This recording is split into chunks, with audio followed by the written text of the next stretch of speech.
Hello, everyone. I see people are logged on already. And we have Dr. Wendasha. Hello, can you hear me? Hey, yes. You look beautiful. Thank you. Let me try to, hopefully my light isn't too bright. Okay. No, it's not. Okay. Yeah, so I know we're supposed to start at 11:10. I was just really, I'm not going to lie, a little bit nervous. Us getting on here, technical difficulties, Yes, I understand. I was kind of concerned too. I was like, I hope that everything, but we're good. We are good. Hi. And ready for Mom Squad. Okay. Yes, Brittany. Well, we're going to get started in a couple of minutes. This is the Refresh My Honey Pot session. So we have Dr. Wendasha that's going to be telling us everything that we need to know about our vaginas and making sure that they're refreshed. And we really want this to be a conversation piece. So please let us know what questions you want me to ask her in the chat, and we'll be sure to ask those questions. Yes. I can't wait. We're going to have some fun. So yes, I'm ready. Me too.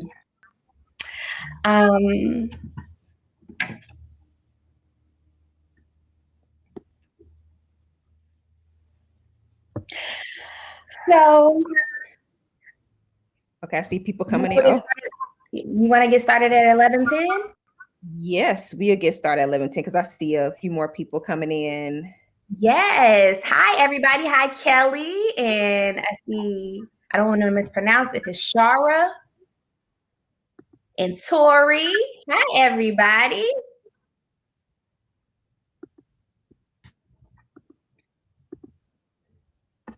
Now, hey. okay. Hello, everyone. Hello.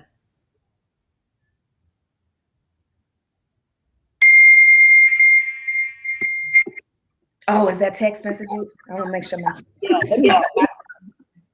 off because I know why, because I'm on my Mac and then they also come through like, oh. You got your notifications on? Yeah, let me put on Do Not Disturb. Okay. Because I know hearing the dings, like ding, ding, ding. It keeps Oh, goodness, how do I do that? Okay, hold on. Okay.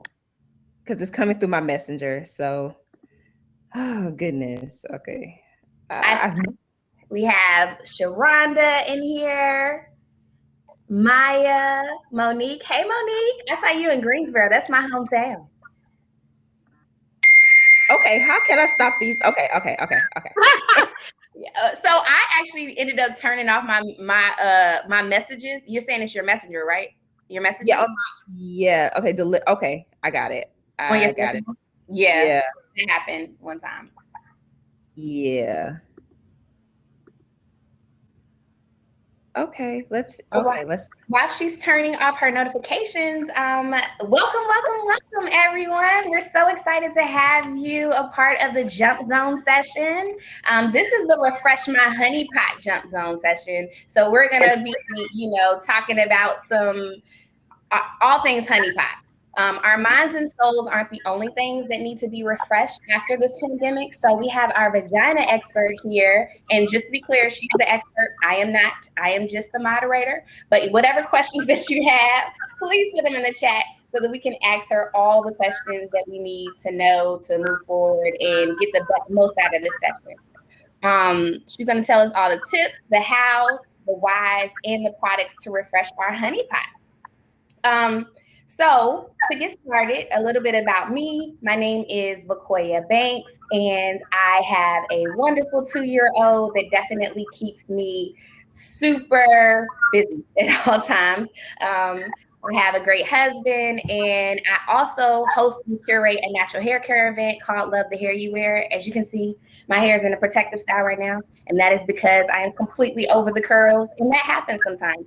So at Love the Hair You Wear, we really are just talking about all the different aspects of the natural hair care journey. It is not easier by any means, so we connect people with the products and the brands to, walk down the natural hair care journey. Our next event is August the 15th, and if you want more information about it, it, check out the link in my bio. But enough about me.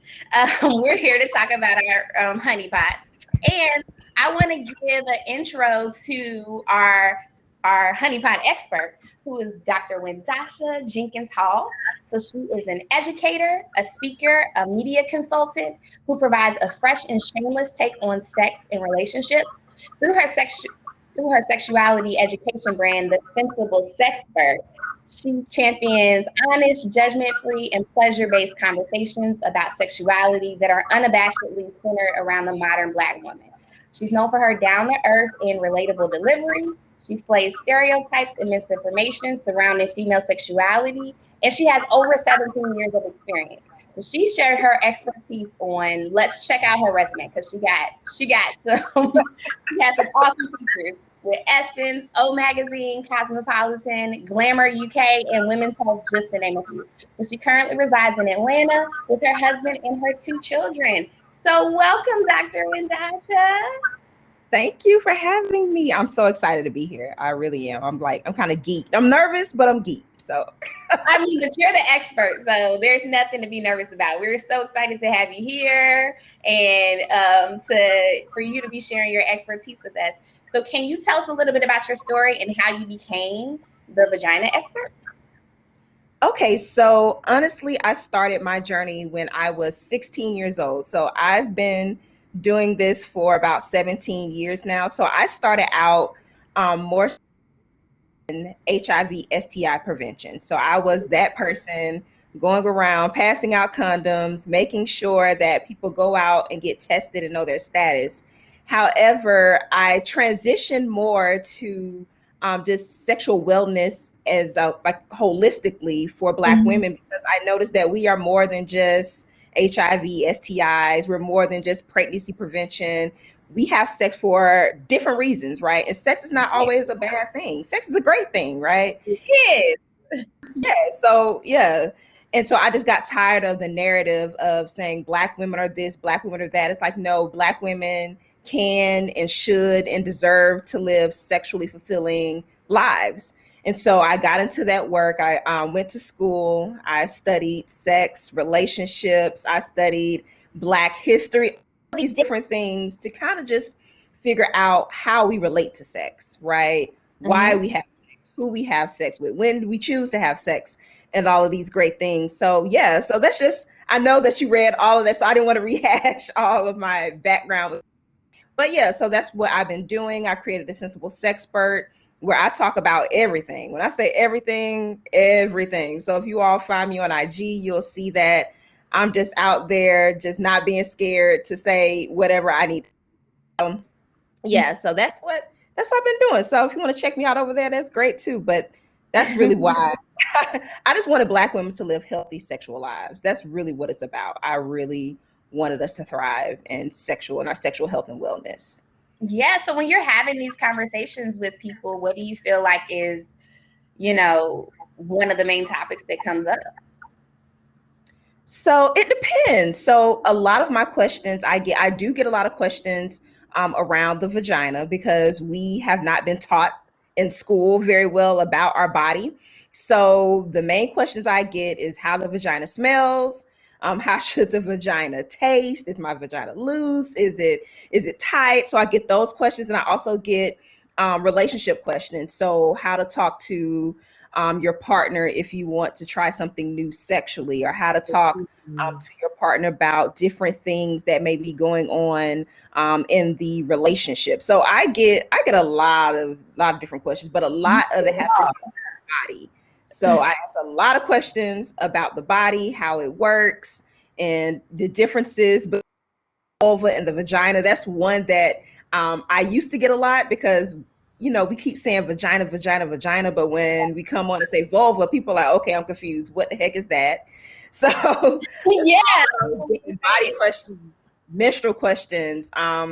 My mom, I'm starting to get a lot of questions from her friends about menopause. And so, yeah, I discuss just a lot of different things. So speaking of the vagina, what is the ideal healthy vagina? Or So is there an ideal healthy vagina? So, like I always tell people, the vagina is self-cleaning, and the ideal is one that is free from any infections, right? So, such as STIs, like gonorrhea, herpes, or even a vagina that is free from bacterial vaginosis or yeast infection. And then when I want to go back and say, just because one person like has herpes or HPV, that does not mean that your vagina is not healthy. Okay, that does not mean that, right? Mm-hmm. Those are what we call chronic STIs, so they are with you for a lifetime. However, but those ones that are curable and treatable, your Mm-hmm. vagina is free of that. Like I said, bacterial vaginosis, yeast infections, that is really what we consider like a healthy vagina, right? When we're saying that. So and notice that I didn't say one that smells like roses or one that smells like tropical rainbows or one that tastes like cotton candy. Like, no, that is not the sign of a healthy vagina. So I want people to know that. So when you said smell like roses, I mean, my thought process would be, I mean, I only have ever, I only have my vagina to work with, but I would think that like, would you want to like say it would have to be a certain smell, or is it based off your body chemistry? Of course, you don't want to be, you don't want to be raw or not smelling pleasant in any type of way. But I would think it would be based off of like your body chemistry as to how you're going to smell. What are your thoughts or insight on that? So yes, so the vagina naturally has a scent to it. So it can have an earthy scent or a slight musky scent, Mm-hmm. and it is based off one's body chemistry, right? So we all have our own natural body odor. However, we do know that there is a whole industry out there that tells women and femmes that our vaginas are dirty and that our vaginas don't smell clean, and Mm-hmm. that to use a certain product to make it smell better, to make it smell more fresh. So you do have a lot of out there that are scented, a lot of scented soaps that are marketed toward people with vaginas just to make it smell good or make it smell pleasant, because we're told that that odor should not be there, right? So that's when you get all of the like other like the scents of the roses and the walks in the park and the ocean breeze and all of that stuff, as people are trying to make their vagina smell better and also taste better. So you have vitamins out there that people are now taking to try to change the taste of the vagina. I know many people probably have heard if you eat lots of pineapple or I've heard um, that. That's yeah, what or eat lots of fruit, that is going to make your vagina taste sweeter. So we have this pressure that that we should be smelling and tasting a certain way. However, the vagina has its own natural smell, it has its own natural taste, and it really doesn't need to be altered, because right. when we start altering it, that's when we run into problems. That's when we run into the risk of running infection. That's what I was going to ask. So even when you were mentioning products that are, quote unquote, like supposed to help you smell better, do you have any like recommendations? Because I'm be honest, I'm kind of scared of those, and I kind of stay away from those just because Yeah. I don't want any infections, or that is, I have had before that is that's the worst, I feel like. So I just stay away from those type of products. But do you have any recommendations for, I guess some products that are more natural and okay to use that you could Okay. tell us? So yes, so I will always say you never put anything inside of your vagina. So Mm-hmm. the vagina, of course, is the inside part. So we can't see our vaginas. What we're seeing are the vulvas on the outside. So those are the lips, so the labia minora, the labia majora, the big lips, small lips, your clitoris, and things like that. So nothing should go inside the vagina. So no herbal no yoni pearls, anything like that, because that can throw off the pH balance of the vagina, right? So the vagina is self-cleaning, it cleans itself out. Mm-hmm. So what people tend to do is wash the Right. outside skin, especially because we have sweat glands down there that we sweat. Our hormones change during different times of the month. I know I'm postpartum right now. I had my son 2 months ago, and Congratulations. Thank you. And so I noticed, I was like, I'm a little funky, but that was just, that's just typical postpartum. So what I will say is when you are wanting to wash your vulva, use a mild soap, something mild. Don't use what is the real strong one? The Castile soap, Dr. Oh, Dr. Barner's? Yeah, do not use Dr. Bronner's because I know some people do use that. That is a very, very, very strong soap. Somebody told me they use that. I said, you must be burning and itching every day because that stuff is right. so do not use on their vaginas. They were using Dr. Bronner. They were using that like on their vulvas, and I was like, that soap is really not diluted. Like, so do not use anything like that. There are other brands out there. Of course, you have the Honey Pot brand, which is I think it's really good. But like I said, make sure that you use it on the outside. I saw the chat said no Castile soap on the vulva. No, right. Do not use Castile soap on your vulva. And so, like, you have the Honey Pot brand, which is good. And like I said, even on their products, they say use it on the outside. Right. So use it on the outside. It does not take a lot. I'm not saying you should go down there and have a big lather. Like, no, it doesn't even take all of that. Warm water, a very mild soap, wipe the creases, and you're good, right? And make sure that in the summer, change your panties, right? So I know I'm in Atlanta. I'm from Florida, so I'm used to it being hot, sweaty. We be sweating out here. We be sweating. I in Florida, going to Florida, I know that I always have to carry an extra pair of panties because when we're out, I got thighs. My thighs rub together. Panties are soaking wet from sweat. Right. Out, right. Also, it's good to go to bed without panties on sometimes to let everything air out and breathe. Right. So those are just some things to really help keep you smelling good down there, to keep irritation from going on down there. Because when we are wearing panties that are wet, like even our bathing suits, that's a breeding ground for bacteria also. Right. You could get a yeast infection from that, right? You could get a yeast infection from that also. So yes, so changing those panties.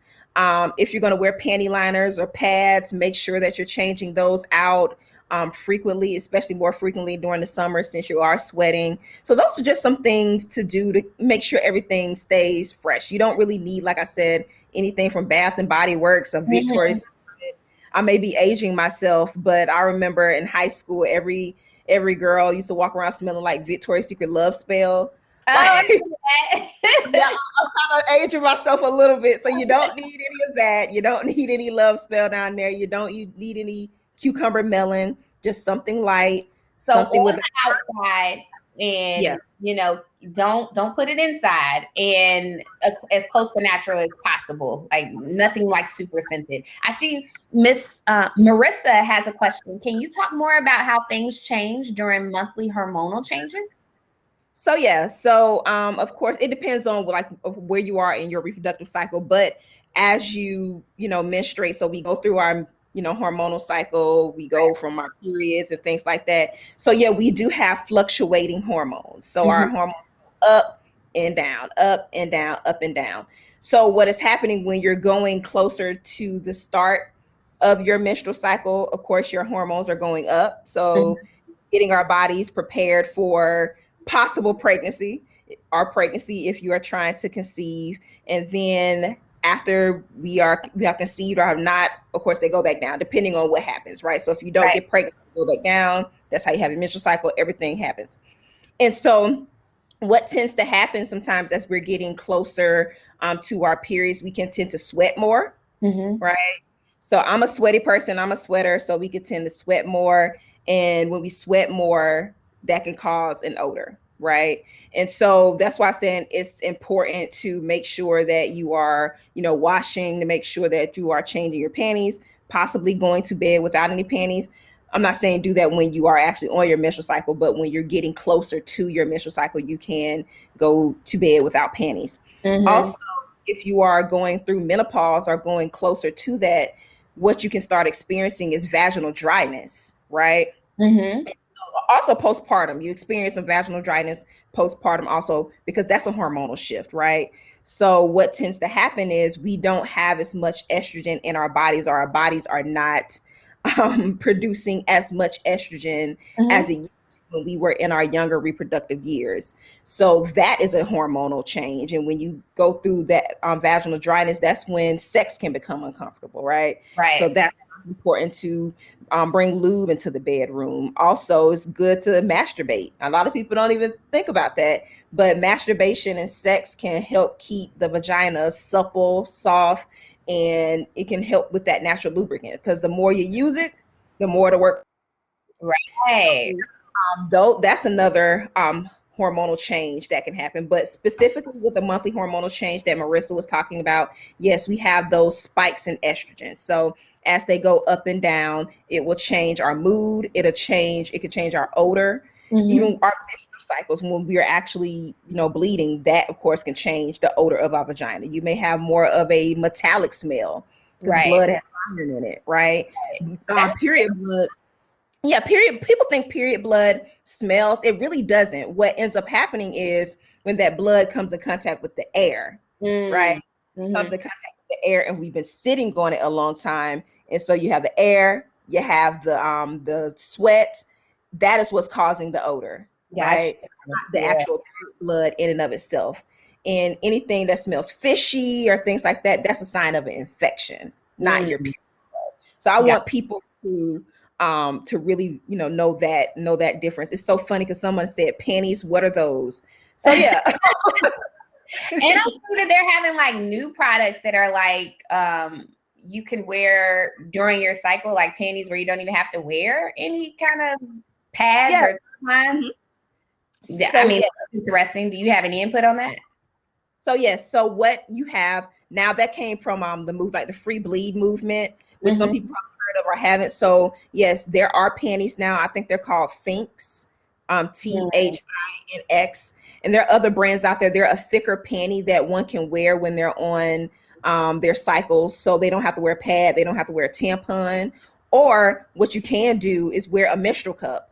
So menstrual cups have become very popular. So they're a little silicone cup that you insert. It goes into the vagina and it collects the blood, and you take it out every few hours, wash it out, and you put it back in. So that's a way that one can go probably panty free, depending on if how heavy you're bleeding, right? So that matters. Okay. Bleeding heavy, then yeah, people wear the extra protection like a pad or a panty liner or panties. But yeah, the cup is a option. Also, the Thinx panty is an option. So yeah, a lot of people don't like wearing pads because they can get itchy, they can get bulky, they shift throughout the night. Yeah. Especially if you're heavy. So yes, yeah, those period underwear can definitely help you out, and they can be irritating. Sometimes pads are irritating depending on what pads you're buying. Right. That's why I see a lot of organic pads now. They're made from cotton, like pure organic cotton, that are not bleached, because people sometimes have a reaction to the material that the pad is made out of.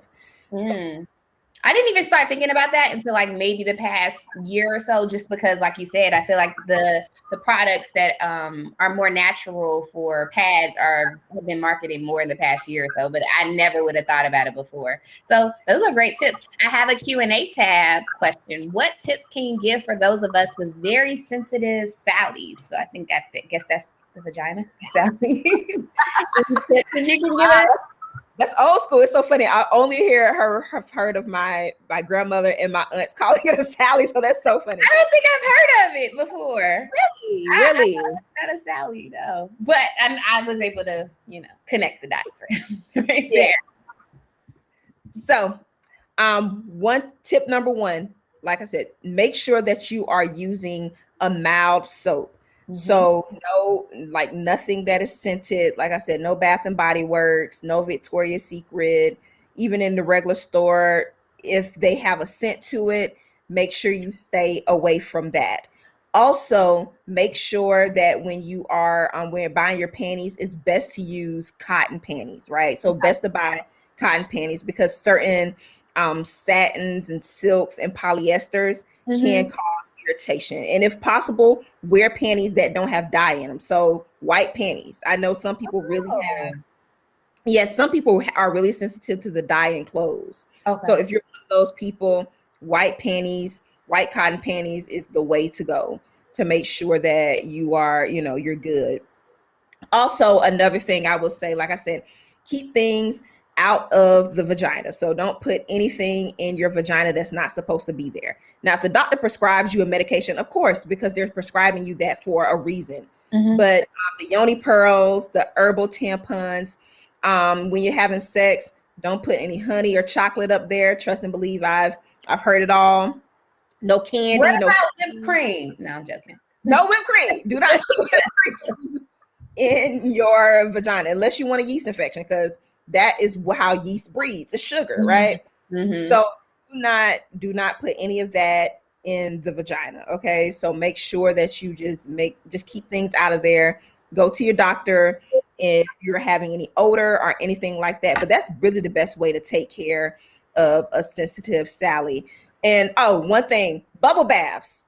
If you know that you're sensitive, try not to take these long bubble baths, right? Where you're sitting down in the tub for a long period of time, right? So that's another thing. That's another tip to try to, avoid, making sure that you don't have any problems down there. And I see questions also. Yeah, so all the questions are like popping up. Yeah. Oh, it's under the Q&A. My bad, y'all. I was looking under the chat. I'm sorry.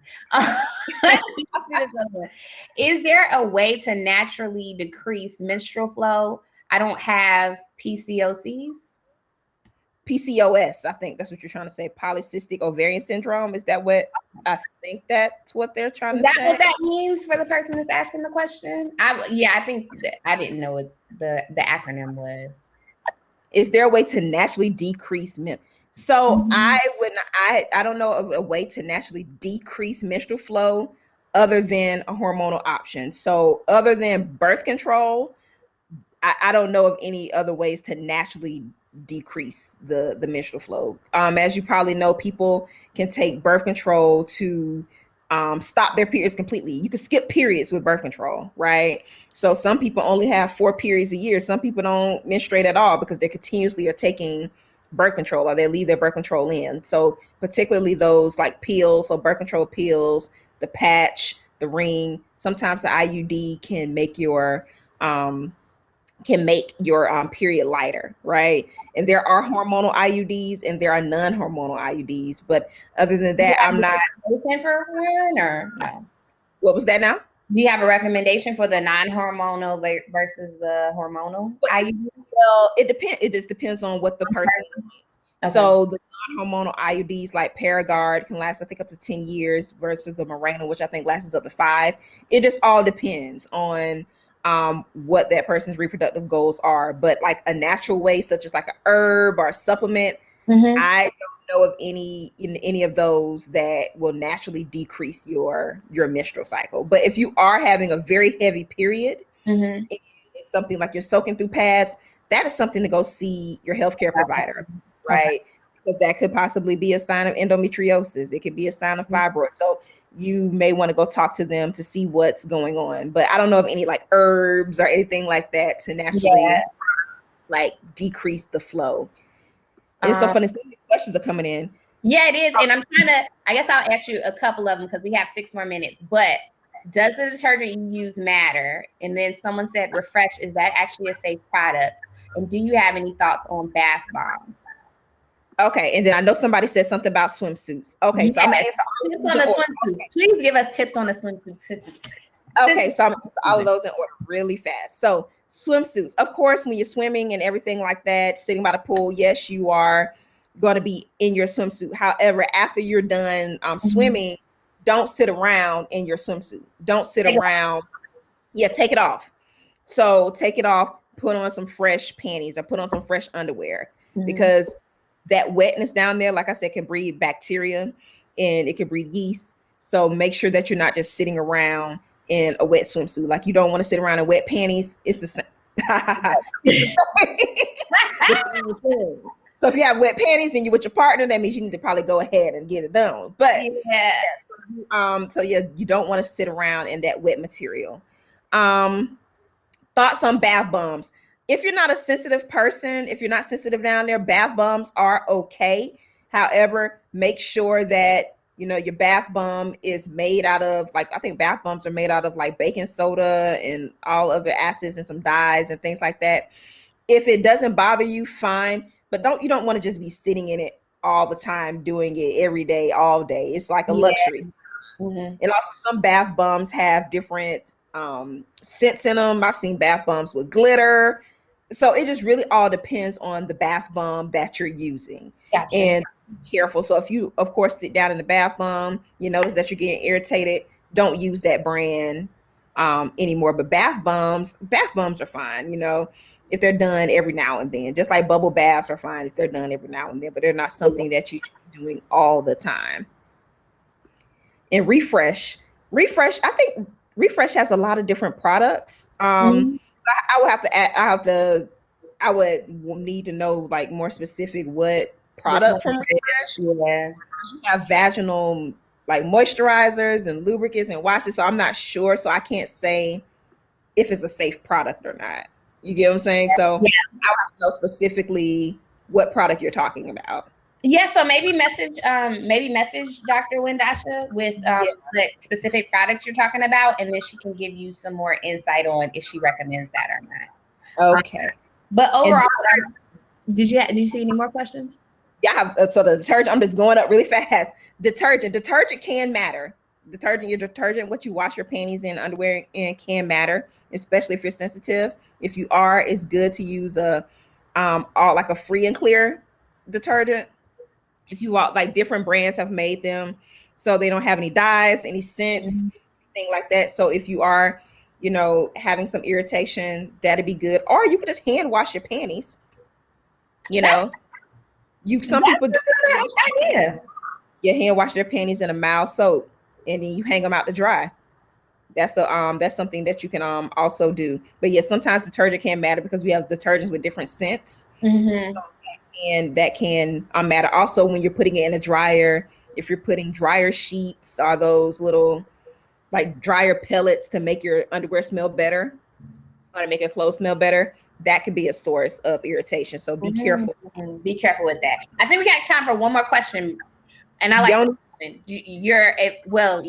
said the yoni eggs, but you were saying that that's not really a good idea, right? The yoni detox. A yoni egg is different than a yoni detox product. Than a yoni detox. Okay, so yeah, a yoni egg is an actual egg. So, well, not an egg. I have one. When you said that, that's what I associated with. So I'm glad you're clearing that up. So yoni eggs are okay.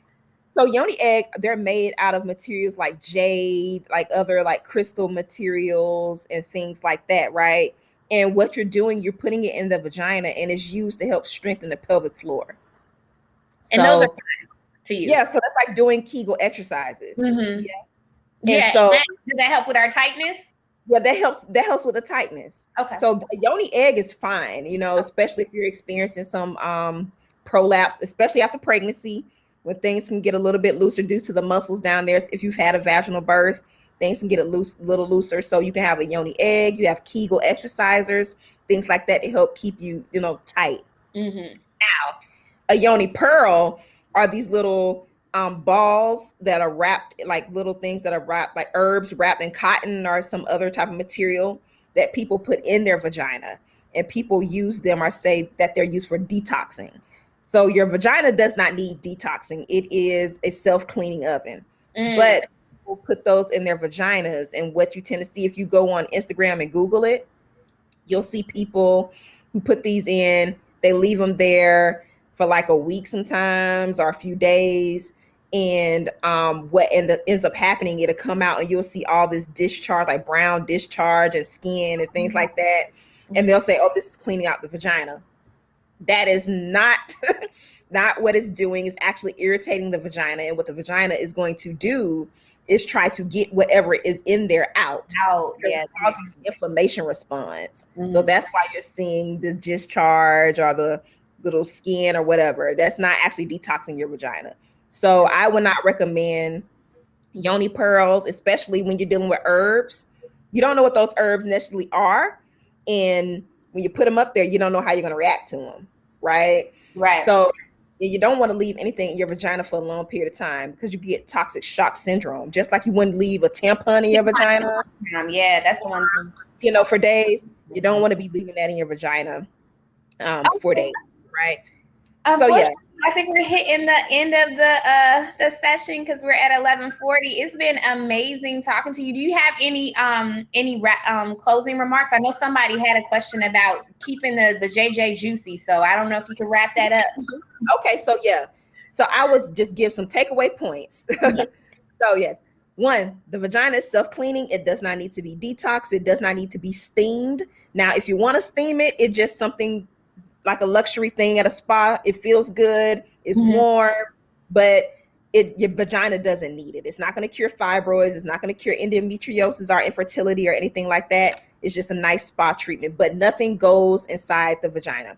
And just clear, the steaming, is that just water and you're just the steaming? So when you're when people vaginal steam is basically herbs in hot water, and it creates a steam, and you sit over it, right?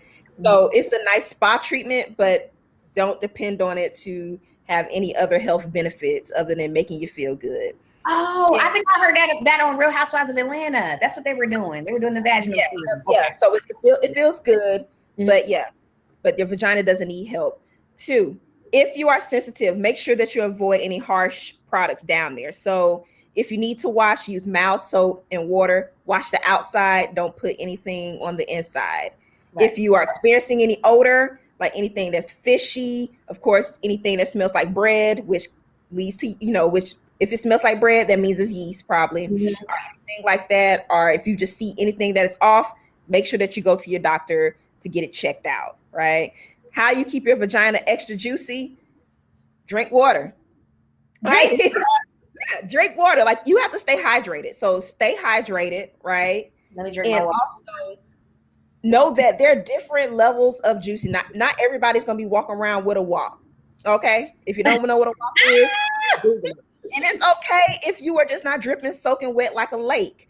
That's why you have lube. Okay? So drink you some water, get you some good lube, whether it's a water-based lube, a silicone-based lube, hybrid, and have you a good time. Okay? Nice. Don't let somebody tell you that you got a dry vagina. It don't matter. Drink your water, get you some lube, and have you a good time. Okay? You will be good, sis. Yes. Me too, Casey. I use my lube as needed too. Yeah.